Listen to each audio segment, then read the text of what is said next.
ဝိညာဉ်တို့ရဲ့တောင်းဆိုသံအပိုင်းတ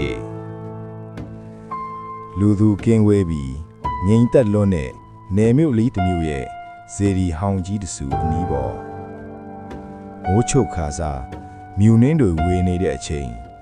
ဦးဖိုးဆန်းဆိုရဲ့တီလာတမာရီရှိတဲ့အသက်80အရွယ်အဘိုးအိုတယောက်ဟာဇေဒီတော်ကိုဝစ်ပြူပြီးအပြန်လမ်းဘေးကဇရက်ပက်ကြီးတစ်ခုနားမှာရပ်နားမိတယ်။သူဟာ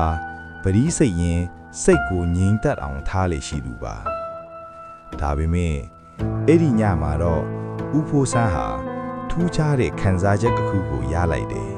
။ဇရက်ပက်ကြီးထဲကနေရှိုက်ကြီးတငင်ငိုကြွေးတဲ့နဲ့အတူမချီးမဆန့်တောင်းပန်သံတွေကြားနေရတာပေါ့။အဖိုးကူညီပါဦးကျွန်တော်တို့အရန်ပူလောင်နေလို့ပါကျွန်တော်တို့ကိုကယ်ပါဦးဦးဖိုးဆန်းပရိစိတ်တာကိုခဏရက်ပြီးကြည်လိုက်တဲ့အခါဇရက်ထောင်းကအမောင်တို့ထဲမှာမင်းမိန်နေတဲ့မိခိုးရောင်ဝิญဉ်တရန်သုံးခုကိုတွေးလိုက်ရတယ်သူတို့ဟာကြောက်စရာကောင်းတဲ့ရုပ်သွင်းတဲ့တနာစရာကောင်းလောက်အောင်ပိန်လီပြီးပူလောင်နေတဲ့အရေးရောင်တွေဖြစ်နေခဲ့ပါတယ်အပိုင်းညင်ဦးဖိုးဆန်းဟာကြောက်ရွံ့ခြင်းမရှိပဲတည်ငြိမ်စွာနဲ့ပဲပရီးကိုလက်မှာကြစ်ကြစ်ပါအောင်စုပ်ကင်ထားပါတယ်။သူဟာမြတ်တာပို့လိုက်ပြီးမင်းတို့ဘာဖြစ်လို့ဒီလောက်တောင်ပူလောင်နေကြတာလဲ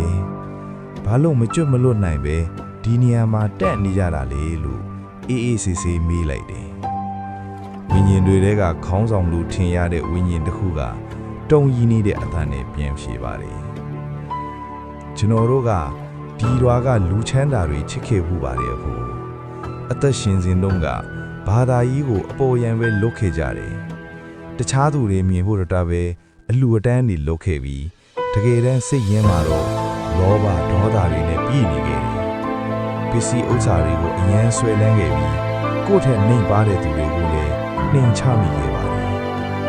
အခုတည်သွားတဲ့အခါအဲ့ဒီဆွဲလန်းမှုတွေနဲ့အကုသိုလ်တွေကကျွန်တော်တို့ကိုငရဲမီးထက်ပူလောင်တဲ့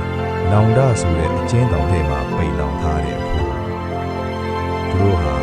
ဦးဖိုးဆန်းရှင်မှာဝတ်သွားကူးချရင်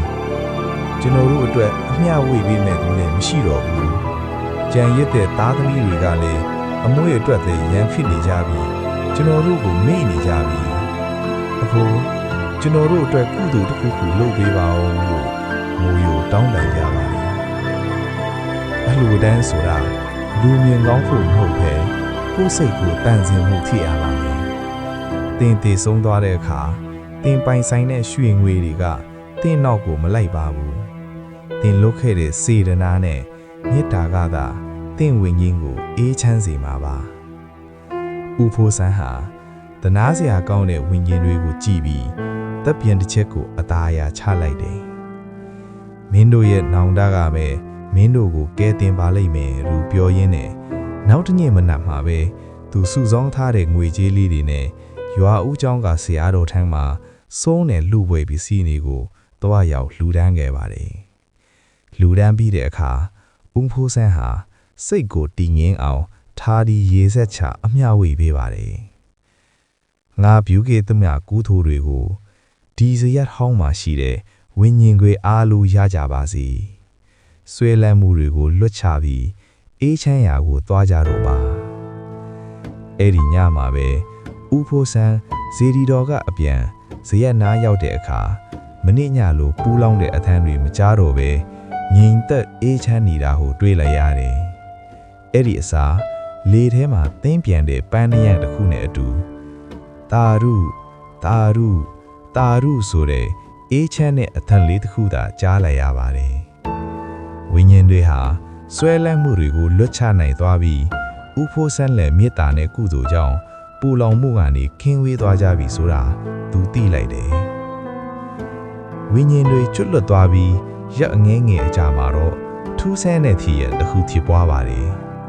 အဲ့ဒီဝိညာဉ်တွေရဲ့ကြံရစ်တဲ့မိသားစုဝင်တွေကဥဖိုးဆန်းစီကိုရောက်လာကြတာပါသူတို့ဟာအိမ်မက်ထဲမှာသူတို့ရဲ့မိဘတွေဝိညာဉ်တွေကဦးဖိုးဆန်းစီမှာငါတို့အကွေးတွေရှိနေတယ်။သွားဆက်ကြပါလို့လာပြောကြတယ်လို့ဆိုပါတယ်။ ဦးဖိုးဆန်းကပြုံးပြီးခေါင်းခလိုက်တယ်ငါစီမှာသူတို့အကွေးမရှိပါဘူးကွေတို့ရာသူတို့ဆက်ရမယ့်အကွေးကမင်းတို့အပေါ်မှာရှိတဲ့မေတ္တာအကွေးတွေပါမင်းတို့က